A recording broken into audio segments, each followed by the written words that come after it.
So in about a week or so, we should have some Descent 3.0.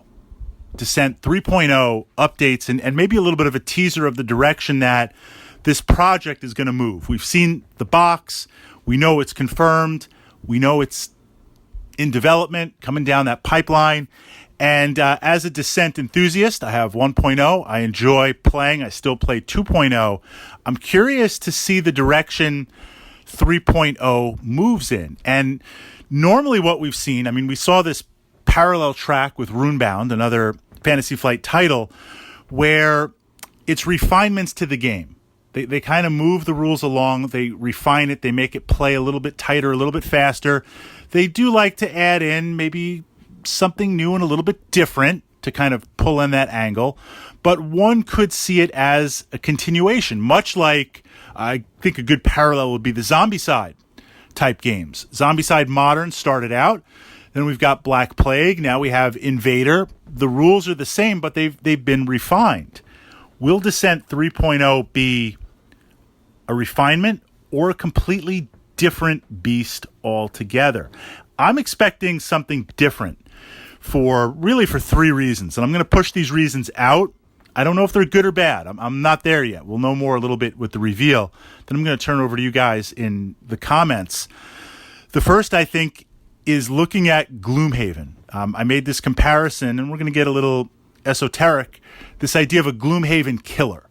Gloomhaven, Frosthaven, Jaws. I mean, if Walmart is interested in carrying your board game, that means the cash is there. And Gloomhaven, fantastic design, fantastic everything. Love Gloomy, but and Gloomhaven's been around for a while, but it's obvious that Gloomhaven has turned into a franchise, and it's turned into this juggernaut that people want a slice of that money. People are looking and saying in that boardroom, I don't understand it, but it's a lot of money. So this idea of pulling away from the market or having something like Gloomhaven to capture that market share, I think at this point, given how big board gaming is, that's something that's very alluring. That's something that has to be on someone's radar. So Descent, for the longest time, look at the expansions. Descent 2.0 has been kind of the go-to type fantasy board game. So they want to regain that. They want to move beyond that. There's also this idea of what I see as boutique gaming. Now, I'm stretching a little bit on the name. I should have looked it up before I started making this, but Golem Arcana was kind of like you had MySpace, and it was okay, but it was kind of buggy, and no one really knew what it was. And it took Facebook to create, or some would say steal, and really put that out there. Golem Arcana was this kind of app-driven board game that you could play, and you had the physical analog of pieces that you could pick up and see and visual and talk about and strategize and see with your mind's eye, but the battling and the heavy lifting was done behind the scenes. And that, I think, was revolutionary, but it was just too esoteric to kind of work out. We now see app-driven board games. We see this idea of being able to sell you a box of content, but then pull you in with the app. Forget about the fact that they're data mining everything on that app and privacy, but it allows to cut down on production costs because you have less to print. You can now sell the game and give away the app and sell content in the app and micromanage those transactions and give you more quests. But even not approaching it from that capitalistic angle, it's now opening up the possibility for a really, really boutique type experience where you have premium components and you pay for it, and the app does the heavy lifting. The app runs the stuff in the background, and it can cut down on the mechanics. You can make the mechanics a little more complicated. It can cut down on the management. I won't say I'm for app-based games or not, but I expect Gloomhaven, I was thinking Gloomhaven, the app for it. I'm expecting Descent 3.0 to really be app-driven.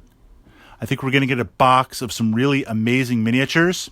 I think we're going to get a box of some amazing tiles and interesting characters. We'll have a couple of cards just so you have something visual to look at. but I really think it's going to be app-based. That's where Fantasy Flight seems to be going. That gives you a chance to double dip on the money. It cuts down on a lot of things that you have to support. And I think more and more people, as not even the younger generation, but as more mainstream people come on to board gaming, they're just used to digital. They're used to having their phone. They're used to having their iDevice. They're used to having their tablet.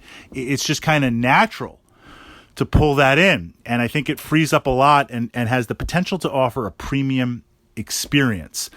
Personally, I would like to see, I'm a little bit old school. I like to keep it analog. I play board games for the sake of being able to interact with the pieces, play at my own pace, disconnect from working digitally 14, 15, 16 hours a day and play something old school analog. But I can't deny the trends.